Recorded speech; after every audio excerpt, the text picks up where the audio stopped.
Times news channel देखे आप सभी दर्शकों का बहुत बहुत स्वागत है। मैं हूं रमनदीप कौर। इस वक्त की बड़ी खबर आ रही है प्रयागराज से। क्या है पूरा मामला, देखने के लिए बने रहिए हमारे साथ। संगम नगरी प्रयागराज में जहां गंगा यमुना का लगातार जल स्तर बढ़ रहा था, ऐसे में आज गंगा यमुना का जल स्तर जहां स्थिर था, ऐसे में फिर भी पानी करीब 10 फीट के आसपास करेली के गड्ढा कॉलोनी, जेके आशियाना, डायमंड कॉलोनी व पिलर कॉलोनी में पहुंचा हुआ है, जहां 10 फीट तक पानी होने के कारण घरों के एक फ्लोर तक डूब गए हैं और लोग अपने छत पर आसरा लिए हुए हैं। ऐसे में पिछली बार कई घटनाएं चोरी की हुई थी, जिसको देखकर लोग घर भी नहीं छोड़ पा रहे हैं और जिससे काफ़ी परेशानी का सामना करना पड़ा। घर के ज़्यादातर लोगों ने बाढ़ राहत शिविर का तरफ रुख किया है, तो कुछ लोग घर में ही अभी रुके हुए हैं। ऐसे में काफ़ी परेशानी का सामना है। ऐसे में खाने पीने की भी समस्या हो रही, जहां लोगों को अब समाज सेवी संगठन के लोग खाना स्थानीय पहुंचा रहे हैं। जबकि प्रशासन की बात और शासन की करें तो कोई सरकारी मदद नहीं मिली है, सिवाय यहाँ पर नाव सरकार की तरफ से दी गई है, जिससे समाज सेवी यहाँ पर खाना बांट रहे हैं। और सबसे बड़ी बात ये भी है कि समाज सेवियों को लाइफ जैकेट नहीं दिखाई मिली है। आप देख सकते हैं नाव में पानी भर गया और नाव से पानी लोग फेंक रहे हैं। ऐसे में जान जोखिम में डालकर लोग यहाँ लोगों की मदद कर रहे हैं। और दूसरी तरफ यहाँ बिजली के कनेक्शन भी नहीं काटे गए हैं। आप देख सकते हैं मीटर में लाइन ऑन है। ऐसे में कोई बड़ी दुर्घटना भी हो सकती है यहाँ पर, और यहाँ के स्थानीयों में भी आक्रोश है। आइए दिखाते हैं खास रिपोर्ट। आपका स्वागत है। इस टाइम हम करेली के गड्ढा कॉलोनी में और यहाँ के लोगों से हम बात करेंगे। समस्या किस प्रकार की, क्या परेशानी, ये बताइए आप लोग को किस तरह की यहाँ परेशानी, कितनी समस्या है? बहुत समस्या है। ना तो यहाँ पे कोई नेता दिख रहा है, ना ही कोई और। हम लोग बाढ़ में इतना परेशान हो रहे हैं, ना लाइट है ना पानी है। अब सोचिए लोग कैसे रह रहे हैं अपने बच्चों को लेकर। हाँ, आम जनता जब कभी अब और दिखेगी ना, तब हम उनसे पूछेंगे। एक बार वोट मांगने तो यहाँ पर आए। ये हर साल की अब समस्या होगी। पहले 3 साल झेलते थे, अब हर साल झेलते हैं। कोई नहीं दिखा है। अभी वोट मांगने सब यहीं आएंगे, तब हम उनको एक वोट इस पूरे एरिया से नहीं मिलेगा, चाहे वो अब कुछ भी कर लें। कुछ भी नहीं है, कोई नहीं आ रही है। अभी आप लोगों ने जो दिया है, और अभी इससे पहले सिर्फ दूध की पैकेट मिली है, बस यही है। कोई पलट कर आकर पूछ नहीं रहा है कि हम लोग जिंदा हैं या मर गए। 10,000 घर डूबा है इसमें। तो सुना आपने कि बाढ़ प्रभावित क्षेत्र में यहाँ किस तरह से लोग परेशान हैं और लोगों का कहना है कि यहाँ के स्थानीय, चाहे वो विधायक हो या अन्य राजनीतिक पार्टी से रिलेटेड हो, यहाँ कोई भी नहीं आ रहा है और उनकी समस्या जस की तस है और लोगों को खाने पीने की समस्या हो रही है। और करीब 10,000 से ज़्यादा घर यहाँ बाढ़ से प्रभावित हैं इस क्षेत्र में। और सबसे बड़ी बात ये भी है कि यहाँ पे कुछ समाज सेवी यहाँ पर खाने का सामान बांट रहे हैं और काफ़ी परेशानी का लोगों को सामना करना पड़ रहा है। आप देख सकते हैं यहाँ पर किस तरह से घर डूबे हुए हैं। जैसे कि हमने गड्ढा कॉलोनी का कल कुछ क्षेत्र का दिखाया था आपको, वैसे ही ये करेली के जेके आशियाना का नज़ारा है, जहाँ पर आप देख सकते हैं कि किस तरह से घर पूरे डूबे हुए हैं और लोग घर की छत पर आसरा लिए हुए हैं। आप देख सकते हैं इधर किस तरह से छोटे छोटे बच्चे भी यहाँ बाढ़ में हैं और यहाँ पर लोग किस तरह से परेशानी का सामना करना पड़ रहा है। मगर लोगों में ये भी कहना है कि कहीं ना कहीं अभी तक ना NDRF आई है, ना अन्य यहाँ पर इनको किसी तरह की सुरक्षा प्रदान हुई है। और हम बात करेंगे, नदीम है यहाँ पर। नदीम, ये बताइए, आप लोग नाव पे खाना बांट रहे हैं, आप इकलौती लाइफ जैकेट पहने, बाकी लोग नहीं पहने, प्रशासन से क्या मदद मिली है? प्रशासन से केवल सिर्फ और सिर्फ 4 दिन दौड़ने के बाद नाव की व्यवस्था हो पाई है अभी तक, जिससे हम लोग राहत सामग्री, हमारी पूरी टीम लग के लोगों तक पानी की समस्या जो है पीने का, क्योंकि लाइट ऑलरेडी कट चुकी है एरिया की, किसी के पास पीने का पानी नहीं है, तो और दैनिक चीज़ें जो हैं जो हम लोगों से हो सकता है वो हम लोग पहुंचाने का काम कर रहे हैं। और प्रशासन की तरफ से हमने कोई राहत सामग्री आई है, ना कोई लाइफ जैकेट, ना NDRF, ना SDRF, किसी तरह की कोई टीम नहीं यहाँ मौजूद है। तो सुना आपने यहाँ पर कोई भी टीम यहाँ पर नहीं आई है, किसी ने यहाँ हाल न जाना है लोगों की, ना ही समस्या जानी है। कुछ ही लोग हैं यहाँ पर जो अपनी जान भी खतरे में डालकर नाव पर लोगों तक खाने पीने का सामान पहुँचा रहे हैं। पीने के पानी से लेकर यहाँ हर चीज़ की लोगों को परेशानी है। ऐसे में काफ़ी लोगों को परेशानी का सामना करना पड़ रहा है, जो कि हाल काफ़ी दयनीय है। आप देख सकते हैं ये नज़ारा है करेली क्षेत्र के बाढ़ प्रभावित क्षेत्र का। मगर गंगा यमुना का जहाँ 2 दिन से लगातार जल स्तर बढ़ रहा था, मगर आज स्थिर है और ऐसे में काफ़ी लोगों को परेशानी परेशानी का सामना करना पड़ रहा है। आप देख सकते हैं, ये लाइव आपको हम दिखा रहे हैं यहाँ पर वर्ल्ड मीडिया टाइम्स के फेसबुक लाइव पर कि किस तरह से लोग यहाँ अपने घरों में कैद हैं और लोगों को परेशानी का सामना करना पड़ रहा है और किस तरह से उनके हालात हैं। ये अपने आप में एक बड़ा सवाल है कि आखिर यहाँ पर मदद क्यों नहीं पहुँची और आखिर इसके पीछे क्या वजह है। अपने आप में ये बड़ा सवाल है। वर्ल्ड मीडिया टाइम्स के लिए सैयद मोहम्मद आमिर, प्रयागराज। संगम नगरी प्रयागराज पुलिस मुठभेड़ में एक शहंशाह नाम का अभियुक्त गिरफ्तार हुआ है। बीते दिनों कटरा में लूट और सोराव में पेट्रोल पंप पर हुई लूट का पुलिस ने खुलासा किया है। वहीं पुलिस मुठभेड़ में बड़ा बघाड़ा में शहंशाह नाम का अभियुक्त गिरफ्तार हुआ है, जिसे एसआरएन इलाज के लिए भर्ती कराया गया। वहीं अन्य 3 और लोग को पुलिस ने इस पूरे मामले में गिरफ्तार किया है। क्या कुछ कहा है एसपी गंगापार ने, आइए सुनाते हैं आपको। बड़ा बघाड़ा थाना कर्नलगंज में पुलिस और बदमाशों के बीच में मुठभेड़ हुई है। आज पुलिस टीम द्वारा यहाँ पर चेकिंग की जा रही थी, तभी एक बदमाश ने जान से मारने की नियत से पुलिस टीम पर फायरिंग कर दी। हिदायत देने के पश्चात आत्मरक्षार्थ पुलिस टीम द्वारा भी फायरिंग की गई, जिसमें बदमाश घायल हुआ है। घायल बदमाश की शिनाख्त शहंशाह निवासी प्रतापगढ़ के रूप में हुई है। इसके पास से पिस्तल और कारतूस बरामद किए गए हैं। यह बदमाश थाना सोराव में पेट्रोल पंप की लूट और थाना कर्नलगंज में कटरा में जो लूट हुई थी उसमें यह बदमाश वांछित था। इसके पास से लूट के कुछ पैसे भी बरामद हुए हैं। इस बदमाश को गिरफ्तार कर लिया गया है और इसे एसआरएन हॉस्पिटल के लिए इलाज के लिए भेजा गया है। इसके अतिरिक्त इस घटना में 3 अन्य अभियुक्त, जिनका नाम वाशीद, शक्ति और सीबू, इन्हें भी गिरफ्तार कर आवश्यक विधिक कार्रवाई की जा रही है। संगम नगरी प्रयागराज, जहां आप देख सकते हैं एक वीडियो सोशल मीडिया पर तेजी से वायरल हो रहा है, जहां नाव पर अंगीठी जलाकर चिकन पार्टी करते दिखाई दिए लोग और साथ में हुक्का जल रहा है। यहां कई युवक नाव पर बैठे हैं और जहां गंगा यमुना की बीच धारा में एंजॉय करते दिखाई दिए। जहां बाढ़ से एक तरफ लोग परेशान हैं और लोगों को खाने पीने की किल्लत हो रही है, तो ऐसे कुछ लोग ऐसे भी हैं जो बाढ़ क्षेत्र में नाव पर चिकन पार्टी करते दिखाई दिए। अब सोशल मीडिया पर यह वीडियो वायरल हो रहा है। साथ ही कुछ लोग का कहना है कि ये लोग गंगा यमुना के बीच चिकन पार्टी करके गंगा यमुना को दूषित कर रहे हैं। मगर सोशल मीडिया पर अब ये वीडियो तेजी से वायरल हो रहा है, जहां कुछ युवक नाव पर बैठकर हुक्का पार्टी करते दिखाई दे रहे हैं। ये नज़ारा है दारागंज क्षेत्र का, जहां ये वीडियो दारागंज क्षेत्र का बताया जा रहा है, जहां दारागंज क्षेत्र में नाव पर बैठकर कुछ लोग चिकन पार्टी करते दिखाई दिए, जिसका वीडियो सोशल मीडिया पर तेजी से वायरल हो रहा है। अब देखना है इन पर किस तरह की कार्रवाई होगी या इसी तरह से चिकन पार्टी होती रहेगी। अपने क्षेत्र की खबरों को देखने के लिए तालिका तीज पर जहां सुहागन महिलाएं पति की लंबी आयु के लिए व्रत रखती हैं, तो कुंवारी युवतियां अच्छे वर के लिए व्रत रखती हैं। माता पार्वती ने भी भगवान शिव के लिए व्रत रखा था। हरतालिका तीज का क्या महत्व है और किस तरह से इसका मुहूर्त है, क्या कुछ कहना है पंडित शिप्रा सदैव का, आइए सुनाते हैं। ओम गणपति नमः। हरतालिका तीज सभी व्रतों में श्रेष्ठ व्रत है। यह व्रत सुहागिन स्त्रियां अपने पति की लंबी आयु के लिए रखती हैं और कुंवारी कन्याएं अच्छे वर के लिए यह व्रत रखती हैं। यह व्रत भाद्र पक्ष की शुक्ल पक्ष की तृतीया तिथि को रखा जाता है, जो कि इस वर्ष 30 अगस्त 2022 को पड़ रहा है। 30 अगस्त को सुबह 6:33 से लेके 8:25 तक शुभ मुहूर्त रहेगा। उसके अलावा पूजा का शुभ मुहूर्त शाम को 6:25 से रात के 9 बजे तक रहेगा। हरतालिका तीज का व्रत सभी व्रतों में सबसे ज्यादा डिफिकल्ट व्रत है।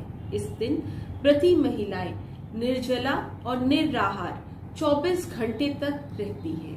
इसके अलावा इसमें सोना भी निषेध होता है। ना दिन में व्यक्ति सो सकता है और ना ही रात को, यानी कि रात को जागरण किया जाता है और दिन में पूरा दिन पूजा पाठ और श्रृंगार किया जाता है। यह व्रत अपने आप में ही पूर्ण व्रत है। यह व्रत पार्वती माँ ने शिव जी को प्राप्त करने के लिए रखा था। शिव जी को उन्होंने दोनों ही जन्म में, यानी कि प्रथम जन्म यानी कि सती रूप में और दूसरे जन्म यानी कि पार्वती के रूप में उन्होंने यह व्रत रखा था और शिव जी को प्राप्त किया था। इसीलिए इस व्रत को रखने से ऐसी मान्यता है कि हमें हर जन्म में हमारा पति प्राप्त होता है। इसलिए इस व्रत की बहुत ही ज्यादा मान्यता है। इस और भगवान भजन और शिव पार्वती के भजन और कीर्तन किया जाता है। इस दिन सुबह जल्दी उठा जाता है। जल्दी उठ के नहा धो के व्रत का संकल्प लिया जाता है इस दिन गणेश जी, शिव पार्वती यानी कि शिव परिवार की पूजा का विधान है। सबसे पहले गणेश जी की मिट्टी की प्रतिमा बनाई जाती है, उसके बाद शिव और पार्वती जी की मिट्टी की प्रतिमा बनाई जाती है और उनकी जो है पूजा की जाती है। अगर आप मिट्टी की प्रतिमा नहीं बना पा रहे हैं तो शिव परिवार का आप स्वरूप भी रख सकते हैं, परंतु प्रतिमा बनाना श्रेष्ठकर होता है। आइए बात करते हैं कि पूजा विधि कैसे करनी चाहिए। सुबह जल्दी उठ के संकल्प लेना चाहिए, दिन में 16 श्रृंगार करने चाहिए, उसके बाद शुभ मुहूर्त में पूजा करनी चाहिए। पूजा के लिए सबसे पहले पटरे पे लाल कपड़ा बिछाना चाहिए, उसमें शिव परिवार का स्वरूप रखना चाहिए। सबसे पहले गणेश जी का ध्यान करना चाहिए, गणेश जी का आवाहन करना चाहिए। उसके बाद शिव पार्वती का ध्यान और पूजन करना चाहिए। पीले वस्त्र चढ़ाने चाहिए, लाल वस्त्र चढ़ाने चाहिए, धतूरा चढ़ाना चाहिए, इत्र चढ़ाना, माँ को इत्र चढ़ता है, इत्र चढ़ाना चाहिए। केले का, इसमें केले के जो पत्ते होते हैं उससे मंडप भी सजाया जाता है। इसके बाद रोली, गंध, सिंदूर, अक्षत, धतूरा, बेलपत्र, ये दुर्वा घास सब भगवान को चढ़ानी चाहिए और अपने पति की लंबी आयु, सुख, सौहार्द सबका आवाहन करना चाहिए, सबका ध्यान करना चाहिए और माँ और पिता यानी कि शिव जी से आशीर्वाद प्राप्त करना चाहिए कि उनकी जोड़ी के जैसे हमारी भी जोड़ी यानी कि जो व्रती महिलाएं हैं उनकी भी जोड़ी वैसी ही बनी रहे। यह व्रत सभी व्रतों में श्रेष्ठ व्रत है। इस दिन कुछ चीजों का विशेष ख्याल रखना चाहिए। उसमें सबसे पहले है, क्योंकि हम इस दिन व्रत धारण कर रहे होते हैं तो झूठ नहीं बोलना चाहिए। पति की लंबी आयु के लिए ये व्रत रखा जाता है तो इस दिन झूठ बोलना निषेध माना जाता है। इसके अलावा सोना नहीं चाहिए और तीसरी चीज, घर में बुजुर्गों के साथ वाद विवाद नहीं करना चाहिए। प्यार से बोलना चाहिए, परेशान नहीं होना चाहिए, क्योंकि व्रती महिलाएं बहुत लंबे ड्यूरेशन तक व्रत रख रही होती हैं तो थोड़ी सी चिड़चिड़ाहट या परेशानी आती है, परंतु आपको चिड़चिड़ाहट नहीं लानी चाहिए और मीठा बोलना चाहिए और बुजुर्गों का आशीर्वाद लेना होता है, उनके साथ वाद विवाद नहीं करना होता चाहिए। व्रत का आशीर्वाद, शिव पार्वती जी का आशीर्वाद सब पे बरसे। इन्हीं शुभकामनाओं के साथ मैं पंडित शिप्रा सदैव आपसे विदा लेती हूँ। ओम नमः शिवाय। शिव जी सदा सहाय। जय माता। संगम नगरी प्रयागराज पर्यावरण संरक्षण को महत्व देते हुए inner wheel club of Allahabad Orissa ने रूप शिल्प ललित कला संस्थान के साथ मिलकर शिशु शिक्षा सदन बालिका इंटरमीडिएट कॉलेज लूकरगंज में कला प्रतियोगिता का आयोजन किया, जिसका विषय पर्यावरण संरक्षण रखा गया। सभी छात्राओं ने प्रतियोगिता में भाग लिया। Club president doctor Amrita Agrahari ने बालिकाओं को मासिक धर्म तथा एनीमिया से होने वाली परेशानियों से अवगत कराया तथा सैनिटरी पैड और आयरन की टैबलेट बांटी और विद्यालय में पौधारोपण भी किया गया तथा नेशनल स्पोर्ट्स डे के उपलक्ष्य पर बच्चियों को तरह तरह के खेल खिलाए गए और इनाम दिए गए। इस अवसर पर क्लब की सदस्य सेक्रेटरी शैली जैन, एडिटर स्वाति अग्रवाल, आकांक्षा दरबारी, किरण, ममता, श्वेता आदि मौजूद रहे, जहां छात्राओं ने दौड़ प्रतियोगिता में भी हिस्सा लिया। संगम नगरी प्रयागराज देश के राष्ट्रीय खेल हॉकी के जादूगर कहलाए जाने वाले मेजर ध्यानचंद का आज जन्मदिन है। इनका जन्म 29 अगस्त 1905 में इलाहाबाद, जो कि अब प्रयागराज है, उसमें हुआ था। खेल की दुनिया में इन्हें दद्दा कहकर लोग पुकारते हैं। इनके जन्मदिन को राष्ट्रीय खेल दिवस के तौर पर मनाया जाता है। ऐसे में जहां हॉकी को अब खेल को बढ़ावा नहीं मिल रहा और कहीं ना कहीं ये खेल विलुप्त होता जा रहा है और ऐसे में इनको भारत रत्न देने की भी मांग उठी थी। ऐसे में ना मिलने से किस तरह से हॉकी प्रेमी निराश हैं और क्या कहना है खिलाड़ियों का, आइए सुनाते हैं आप। जन्म हुआ था इलाहाबाद में और उन्होंने खेल में हॉकी को बहुत आगे तक लिया। उनके पास सारे अवार्ड थे और उनके लिए भारत रत्न की भी मांग उठी, आज तक नहीं मिला। क्या हॉकी का इस टाइम अस्तित्व रह गया? कितनी सरकार से मदद मिलती है? आप प्लेयर भी हैं और टीम भी, कोच भी, आप लोग ट्रेनिंग देते हैं बच्चों को, क्या कहिए? देखिए, सरकार से मेरा सबसे पहले तो जो मदद की बात आपने कहा है, तो मेरा सबसे बड़ा अनुरोध ये है कि जो सरकार जो मदद करती है वो हॉस्टल वगैरह को दी जाती है, जो बेसिक चीज़ें होती हैं कि जो डिस्ट्रिक्ट लेवल पे, गांव लेवल पे हॉकी खिलाड़ी को कोई भी मदद नहीं मिलती। जैसे डिस्ट्रिक्ट लेवल में तमाम जगह पे कोचिंग वगैरह चल रही है, एकेडमी चल रही है, तो जो लोग भी एकेडमी चला रहे हैं तो वो समाज सेवी टाइप के लोग हैं, वो अपनी समाज सेवा के भाव से, या कोई सीनियर खिलाड़ी है, पूर्व हॉकी खिलाड़ी है, तो वो अपने पैसे से चला रहा। वहाँ पे किसी भी क्या कहते हैं सरकार से कोई मदद नहीं मिलती। और दूसरी चीज़, हॉकी को बढ़ावा तब मिलेगा जब क्या कहते हैं नेशनल खिलाड़ी को यहाँ पे एक फ़ंड मुहैया कराया जाएगा कि जो यूपी से खेलेगा, उत्तर प्रदेश से जो खेलेगा, उसको हर महीने एक वजीफ़े के तौर पे दिया जाए 10,000 15,000 की, ये लोग तब जाके यहाँ पे हॉकी का ग्राफ बढ़ेगा। क्योंकि जो इंटरनेशनल जो प्लेयर्स होते हैं उनको तो सब कुछ मिलता है। 130 करोड़ की आबादी में सिर्फ 18 ही लड़के क्या कहते हैं इंटरनेशनल टीम में जाएंगे।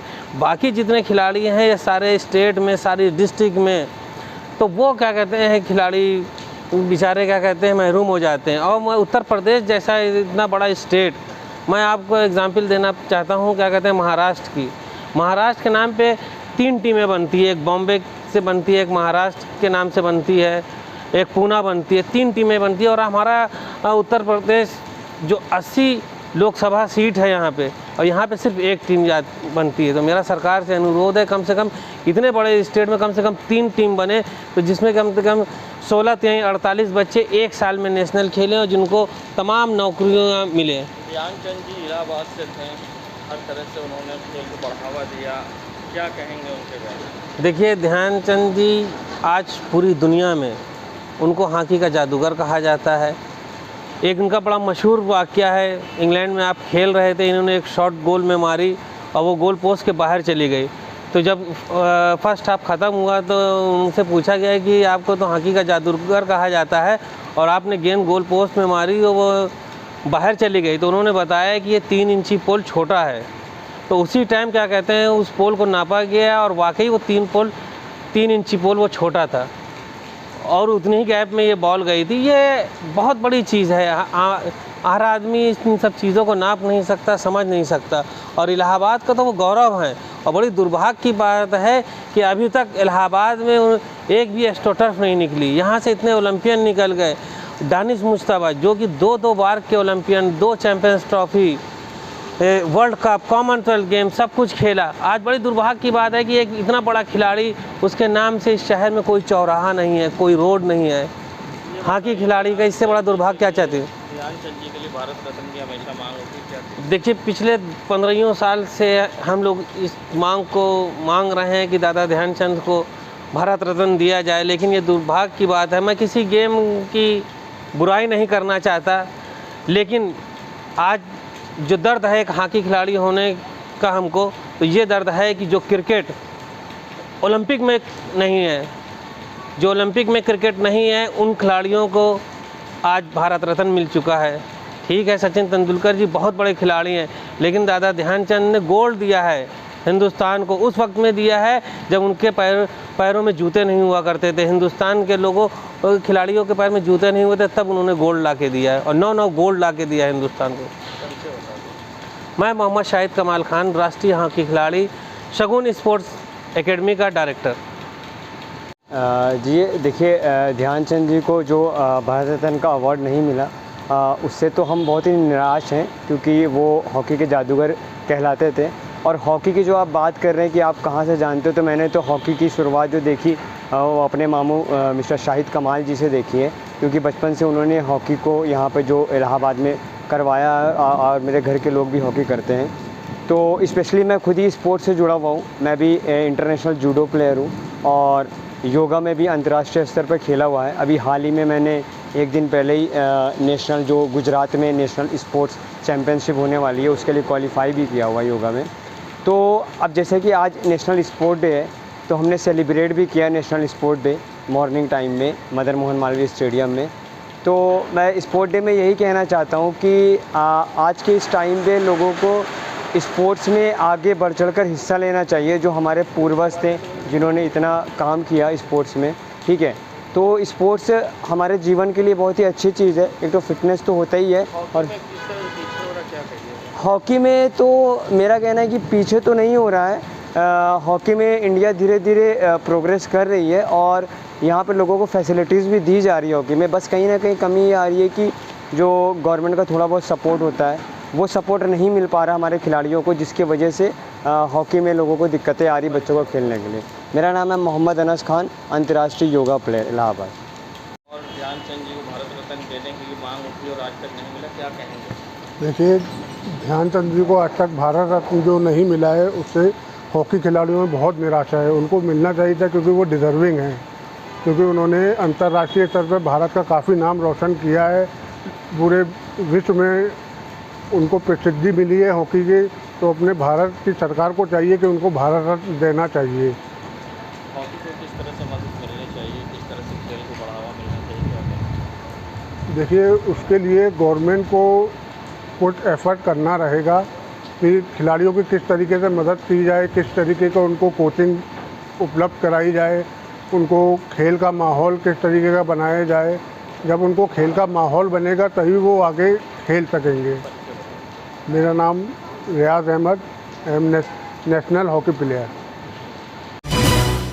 संगम नगरी प्रयागराज, जहां बढ़ती महंगाई और बेरोजगारी के मुद्दे पर कांग्रेस के द्वारा भारत जोड़ो अभियान के तहत एक रैली का आयोजन किया जा रहा है, जिसमें लोगों से राहुल गांधी रूबरू होंगे और साथ ही इस रैली में लोगों से जुड़ने के लिए कांग्रेस के प्रदेश प्रवक्ता सैयद साहब ने लोगों से अपील की है। साथ ही ज़्यादा से ज़्यादा इस रैली में लोगों को शामिल होने के लिए कहा है। और क्या कुछ कहा है कांग्रेस के प्रदेश प्रवक्ता सैयद साहब ने, आइए सुनाते हैं। 4 तारीख को दिल्ली में एक महा रैली होने जा रही है भारत जोड़ो अभियान के तहत, जिसमें महंगाई, बेरोज़गारी और ध्रुवीकरण के खिलाफ पूरे देश में अक्रॉस द कंट्री 9 तारीख को प्रेस कॉन्फ्रेंस होगी और 29 तारीख को, और 5 सितंबर को पूरे देश में 4 सितंबर को दिल्ली में रैली होने जा रही है।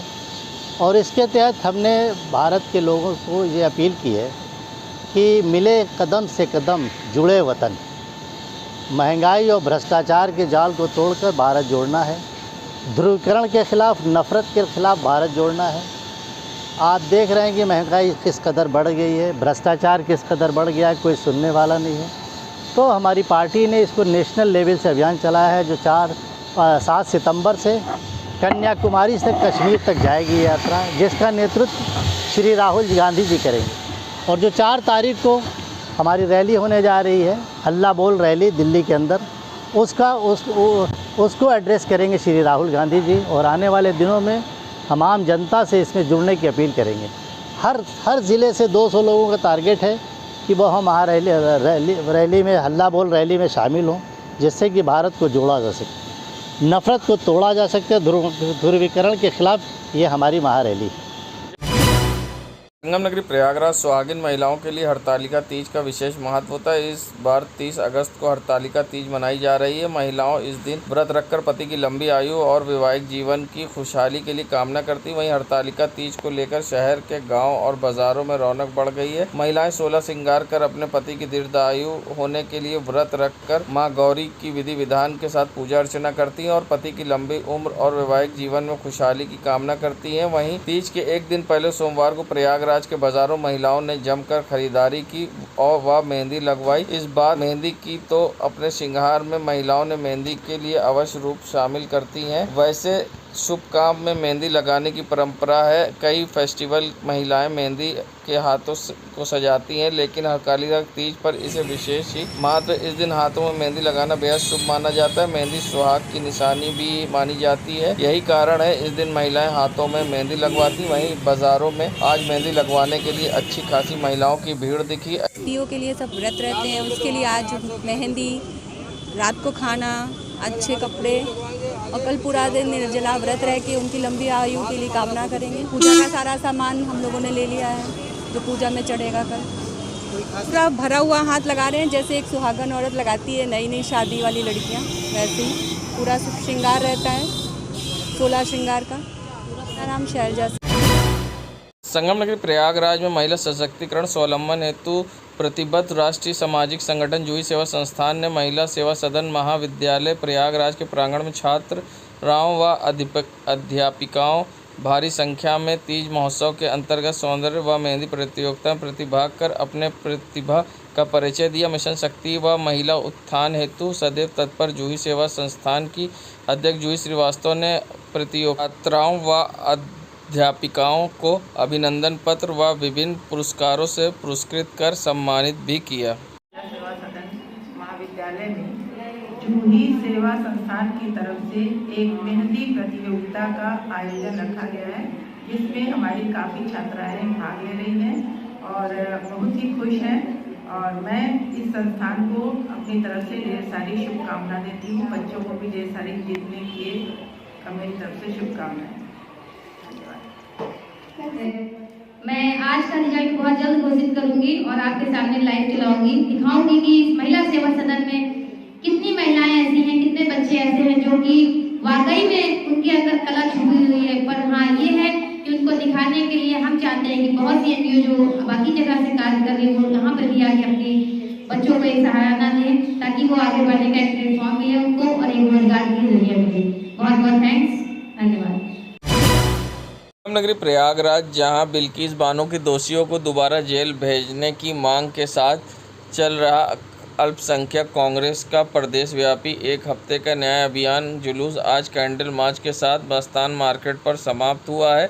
इलाहाबाद अल्पसंख्यक कांग्रेस के शहर अध्यक्ष जहां अरशद अली ने जारी बयान में कहा कि कांग्रेस महासचिव प्रियंका गांधी के निर्देश पर 22 तारीख से यह अभियान चलाया गया। इस अभियान के लाखों लोगों ने हस्ताक्षर बिल्किस के दोषियों को दोबारा जेल भेजने की मांग की। इस दौरान महिलाओं, विद्यालयों, दलित बस्तियों में, मस्जिद, मदरसों में, बाज़ारों में कैंप लगाकर हस्ताक्षर अभियान चलाया गया। उन्होंने कहा कि सुप्रीम कोर्ट द्वारा दोषियों को छोड़े जाने पर गुजरात सरकार को दिए गए नोटिस जवाब के बाद के अनुरूप फिर से आंदोलन किया जाएगा। अरशद अली ने यह भी कहा कि आम लोगों को भरोसा कायम रखने के लिए जारी है कि बिल्किस के दोषियों को दोबारा जेल भेजा जाए। प्रयागराज में जहां दैकंदो मेले का सलोरी में आयोजन हुआ, जिसमें किन्नर अखाड़े की महामंडलेश्वर कौशल्यानंद गिरी उर्फ टीना माँ भी शामिल हुई, तो शहर उत्तरी के विधायक हर्षवर्धन वाजपेयी भी शामिल हुए। बता दें, दैकंदू मेले का जहां पिछले 2 साल से आयोजन नहीं हो रहा था, कोरोना काल के कारण किसी तरह का जहां आयोजन नहीं हो रहा था, जिसको लेकर अब दैकंदो मेले का भी आयोजन नहीं हुआ था। वहीं 2 साल बाद दैकंदो मेले का आयोजन हुआ, जिसमें विधि विधान के साथ कौशल्यानंद गिरी उर्फ टीना माँ किन्नर अखाड़े की महामंडलेश्वर व शहर उत्तरी के विधायक हर्षवर्धन वाजपेयी ने पूजा अर्चना की। जहां कमेटी आयोजकों के साथ मेला क्षेत्र में पदयात्रा की गई, जिसमें किन्नर अखाड़े की महामंडलेश्वर कौशल्यानंद गिरी उर्फ टीना माँ व शहर उत्तरी के विधायक हर्षवर्धन वाजपेयी भी शामिल हुए। संगम नगरी प्रयागराज में जहां दैकंदो के मेले का आयोजन हुआ है, जहां पिछले 2 साल के बाद इस मेले का आयोजन हुआ है, क्योंकि जहां जिस तरह से कोरोना काल था और ऐसे में कोई भी आयोजन नहीं किया जा रहा था, जिसमें परमिशन ना मिलने के कारण यहां पर फिर से 2 साल बाद मेले का आयोजन किया गया है, जिसमें यहां आयोजकों द्वारा झांकियां निकाली गई, जाने वाले लोगों को यहां पर पुरस्कार भी दिए गए। जहां दैकंदो का मेला जन्माष्टमी के बाद होता है, ऐसे में दैकंदो के मेले में जहां लोगों की भीड़ दिखाई दी और लोगों के सर दिखाई दिए, सैकड़ों की तादाद पर सड़कों पर लोगों की हज़ारों की भीड़ उमड़ी दिखाई दी, लोगों का जन सैलाब मेले में उमड़ा दिखाई दिया। वहीं अनेक झांकियां निकाली गईं और साथ ही लोगों ने अलग अलग चौकियों पर अलग अलग प्रदर्शन किया, जिसको मेला आयोजकों द्वारा पुरस्कार भी दिया गया। नगरी प्रयागराज, यहाँ नज़ारा है मुट्ठीगंज बड़ा चौराहे का, जहाँ पर रोज़ की तरह भीषण जाम लगा है, क्योंकि सड़क किनारे ट्रॉली और यहाँ पर आते छोटे माल वाहन गाड़ियाँ भी खड़ी हो जाती हैं, जिससे कि परेशानी का लोगों को सामना करना पड़ता है। खड़ी गाड़ियों के कारण सड़क पर नो पार्किंग जोन में यहाँ जाम लगता है, जिससे काफ़ी परेशानी आने जाने वाले लोगों को करना पड़ता है, क्योंकि ये मुट्ठीगंज क्षेत्र गल्ला मंडी भी है और यहाँ पर गाड़ियाँ माल उतारने के लिए काफ़ी खड़ी रहती हैं, जिससे कि नो पार्किंग जोन में खड़ी गाड़ियों से रोज़ जाम लगता है और रात के समय लोग को परेशानी का सामना करना पड़ता है। ऐसे में ज़िम्मेदारों की लापरवाही कहें या फिर अनदेखी, जिसके कारण यहाँ रोज़ जाम की समस्या उत्पन्न होती है। ऐसे में लोग परेशान होते हैं और घंटों जाम लगा रहता है। ऐसे में अगर एम्बुलेंस आती है तो आप सोच सकते हैं क्या कुछ होगा, और ऐसे में कभी भी बड़ी दुर्घटना भी हो सकती, जहाँ जाम के जाम से लोग होते परेशान, जिम्मेदार बने अनजान। खुश हो जाइए आप स्मार्ट सिटी में, जहां स्मार्ट सिटी की सड़कों पर स्ट्रीट लाइटें नहीं जलती हैं और अंधकार छाया होता है। और आप देख सकते हैं चारों तरफ सड़क पर अंधकार छाया है। कहने को तो स्मार्ट सिटी है। स्मार्ट सिटी के शहर की मुख्य सड़क जो कि बाई के बाग संगम से आपके कोठा पारचा की ओर जाती है, जहां इस सड़क पर स्ट्रीट लाइट बंद पड़ी है। पूरी सड़क पर अंधकार छाया है। ऐसे में दुर्घटना को दावत दे रही है स्ट्रीट लाइट, क्योंकि अंधेरा है और ऐसे में कई बार अंधेरे के कारण दुर्घटना होती है। और सबसे व्यस्त इलाका है ये पुराने शहर का, जहां पर स्ट्रीट लाइट बंद है और सड़क पर अंधेरा छाया। कहने को तो स्मार्ट सिटी है और दावे बड़े बड़े सरकार करती है, मगर आप देख सकते हैं नगर निगम की लापरवाही के कारण बाई के बाग से लेकर कोठा पारचा तक सड़कों पर स्ट्रीट लाइट बंद पड़ी है, जिससे अंधेरा छाया है। ऐसे में कभी भी बड़ी दुर्घटना हो सकती है। देश दुनिया की खबरों के लिए world media times news channel को सब्सक्राइब करें।